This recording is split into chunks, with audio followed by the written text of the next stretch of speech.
Après 70 ans de silence, une page enfouie de l'histoire coloniale en Indochine, l'utilisation dans des conditions proches de l'esclavage des peuples colonisés sur le sol français a été révélée. Le livre intitulé Immigrés de force, les travailleurs indochinois en France 1939-1952, édité en mai 2009 par les éditions Actes Sud, a fait un grand scandale en France. Outre les documents d'archives, son auteur, le journaliste Pierre Daume, a réussi à retrouver 25 des derniers acteurs encore vivants de ces pages sombres de l'histoire coloniale française en Indochine et restituer leur récit de vie. Un projet de traduction est en cours. Ce livre sera bientôt publié au Vietnam. À cette occasion, l'auteur a donné des conférences à Ho Chi Minh Ville, Huế et Hanoï pour présenter son ouvrage. À Hanoï, des conférences ont eu lieu à l'Université des sciences sociales et humaines mercredi et à l'Union des associations de la science et technologie vendredi. Nous avons assisté à cet événement. Le livre de Pierre Daume a fait non seulement beaucoup de bruit en France, mais aussi a été chaleureusement accueilli au Vietnam. L'histoire des 20 000 paysans vietnamiens recrutés par l'administration française pour les exploiter dans des conditions proches de l'esclavage a attiré non seulement l'attention des historiens, des chercheurs, mais aussi des étudiants. Une vieille photo vue dans une ferme en Camargue, au sud de la France, représentant des Indo-Chinois qui plantent du riz dans la région, a aiguisé la curiosité de Pierre Daume. Le jeune journaliste a alors décidé de décoder cette énigme.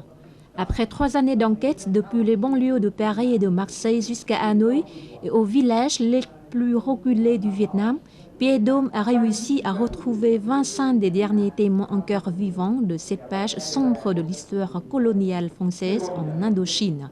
Le recueil des douloureux souvenirs des 14 immigrés de force au Vietnam et 11 en France s'est heurté à pas mal de difficultés. Cependant, les efforts de l'auteur ont été récompensés. Son objectif en dévoilant cette vérité a été atteint. C'est la reconnaissance officielle de ces immigrés. 6 mois après l'édition du livre, le 10 décembre 2009, les immigrés de force vietnamiens ont été mis à l'honneur par le maire de la ville d'Arles, voisine de la Camargue. En tant que chercheur, je trouve que ce livre fournit de riches informations. Outre la documentation, l'auteur a consacré toute son énergie dans la recherche des témoins survivants, ce qui sert de comparaison et de référence. Ainsi, l'ouvrage est très convaincant.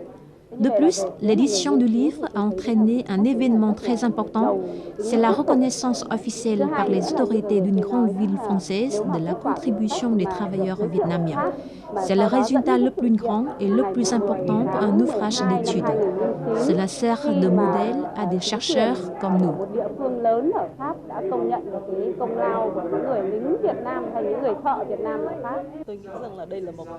Je trouve ce livre très intéressant.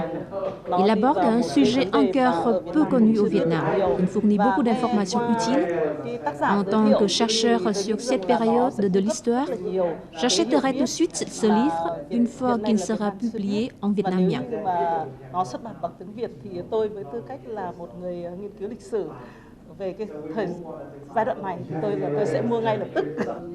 Rappelons que la France fit venir en 1939 20 000 Indochinois de sa lointaine colonie d'Extrême-Orient. Recrutés pour la plupart de force, ces hommes travaillèrent dans les usines d'armement ou furent loués pendant plusieurs années par l'État français à des sociétés publiques ou privées sans qu'aucun réel salaire ne leur soit versé. Envoyés vers le Vietnam au compte-gouttes à partir de 1946, ce n'est qu'en 1952 que les derniers de ces hommes purent enfin revoir leur patrie. Un millier fit le choix de rester en France. Pierre Daume espère que l'édition de son livre en vietnamien permettra aussi aux Vietnamiens de mieux comprendre l'histoire de ces immigrés de force. Ayant travaillé pour des journaux français prestigieux comme Le Monde, Libération, L'Express, Pierre Daume est à présent collaborateur au monde diplomatique. À cette occasion, l'auteur nous a accordé une interview. Voici un extrait. Bonjour monsieur, merci beaucoup de nous accorder cette interview. Quelles sont les raisons qui vous ont poussé à écrire le livre Les immigrés de force? C'est une rencontre de hasard. Je suis journaliste, j'étais en reportage dans le sud de la France, en Camargue, là où existe aujourd'hui le riz français. Et je me promenais à travers les rizières et je suis tombé sur une ancienne ferme dans laquelle le propriétaire de la ferme a organisé un petit musée du riz pour raconter comment on plante le riz. Et dans un coin de cette ferme, il y avait une vieille photo avec des hommes asiatiques en train de planter du riz. Et il y avait la légende, c'était écrit, en 1942, des Indochinois sont venus planter du riz en Camargue. Mais il n'y avait rien d'autre.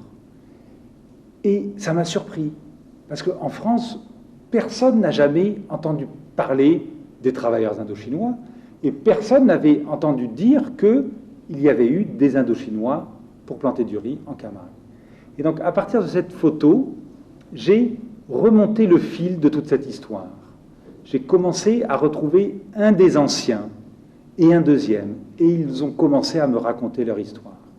Et là, je me suis dit, il faut que je fasse une enquête complète. Pourriez-vous nous raconter des difficultés rencontrées lors de votre recherche des témoins survivants? Alors, la première difficulté, c'était de retrouver ces hommes. Parce que, à partir de la fin de cette histoire, c'est-à-dire à partir de 1952, ces hommes n'ont jamais raconté leur histoire, et ces hommes ne se sont jamais organisés en association, par exemple, une association des anciens travailleurs indochinois. Chacun de ces hommes, que ce soit en France ou au Vietnam, a fait sa vie de son côté, sans aucun lien les uns avec les autres, sans aucune association, sans aucune organisation. Donc, pour les retrouver, c'était très difficile, parce qu'ils étaient perdus dans la nature. Et donc, la première difficulté a été, en effet, de les retrouver. Et ensuite, la seconde a été, je dirais, de les faire parler. Parce que personne ne leur avait demandé de raconter leur histoire. Eux-mêmes n'avaient pas raconté leur histoire à leurs propres enfants. Ils avaient gardé cette histoire enfouie et ils pensaient mourir avec cette histoire enfouie. Et la dernière question, est-ce que le gouvernement français et les maires des villes où résident les immigrés de force ont fait quelque chose pour honorer ces personnes? Alors, pour l'instant, un seul maire a fait quelque chose, c'est le maire d'Arles, le maire de la Camargue, qui a organisé une magnifique cérémonie en hommage à ces hommes. C'était le 10 décembre 2009.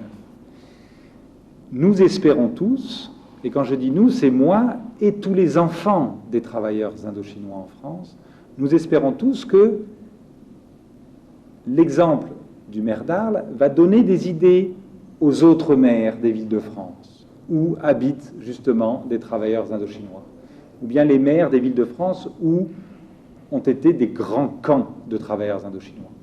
Et nous espérons même que un ministre aussi décide un jour de reconnaître officiellement cette histoire, et même peut-être le président de la République.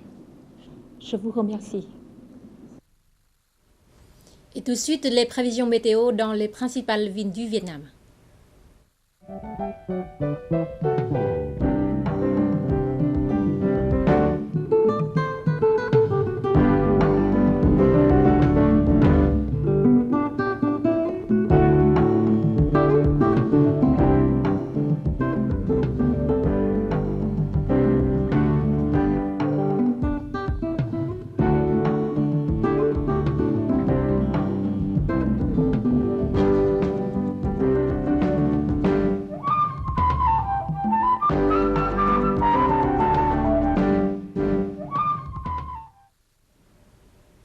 C'est la fin de notre édition. Merci de votre attention. Au revoir et à très bientôt.